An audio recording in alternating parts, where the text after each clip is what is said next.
Rare genetic mutation makes people prone to colds. The case of a young girl who frequently got sick from colds has helped scientists pinpoint a rare genetic mutation that makes people more susceptible to cold viruses.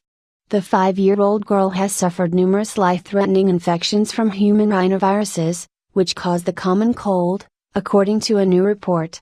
When she was just over 1 month old, she developed an infection with both a rhinovirus and a flu virus, and had to be placed on a ventilator so she could breathe.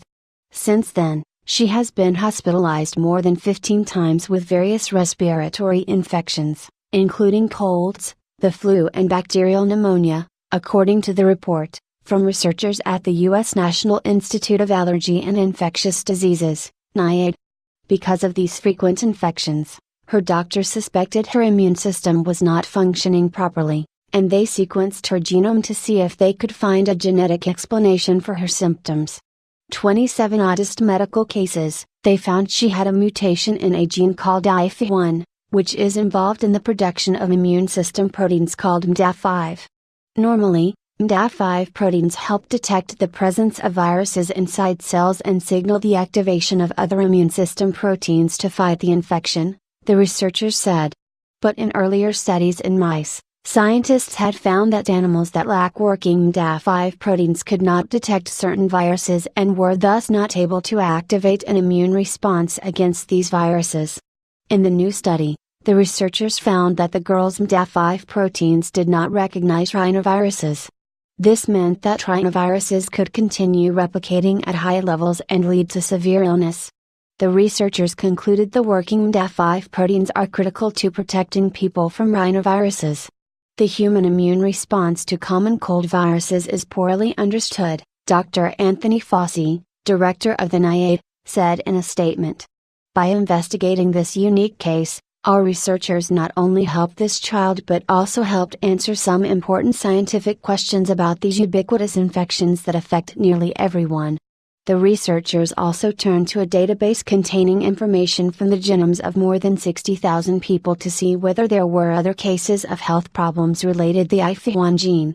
They found several different mutations in the IFI1 gene that could lead to less effective MDA5 proteins, although these mutations were rare. In addition, most people with these IFI1 mutations lived normal lifespans. The earliest death was at age 81, and they had healthy children.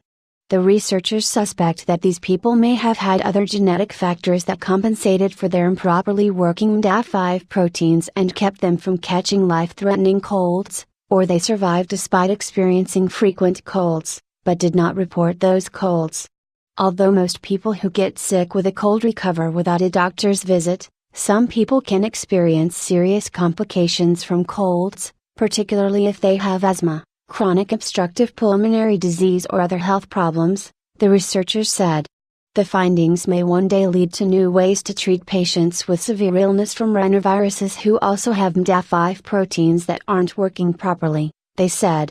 When people have other disease factors, rhinovirus infection can become a tipping point and lead to severe illness, disability or even death, said study co-author Drive Helen Su, chief of the Human Immunological Diseases Unit at NIAID.